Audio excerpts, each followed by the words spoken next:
Hey friends, if you wish to fix the yellow border around the screen issue on your Windows 11 computer, then please watch this video. I will guide you through the resolutions.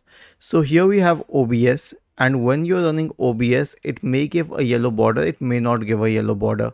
But if it does, then right click on display capture and select properties, change the capture method from automatic to desktop duplication. I advise against this, but if you really want to get rid of the yellow border, which is indicative that the screen is being recorded, then this is the method.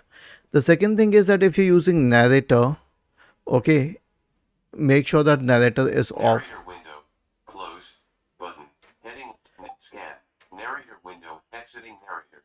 So I exited narrator because if narrator is opening, then it may give that yellow border to indicate that narrator is open on your system, because otherwise you wouldn't know about it. The next one is to restart your computer.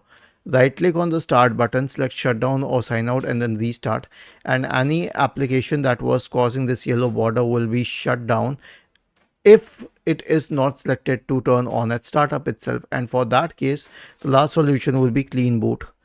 So search for system configuration in the Windows search bar and go to system configuration.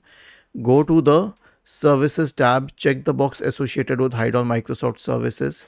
If any other service is checked, click on disable all, apply, okay, and then restart your computer. Was this helpful? If yes, then please subscribe to the channel. If not, then let us know in the comment section of the video on how we could help you further. Thank you for watching this video and have a nice day.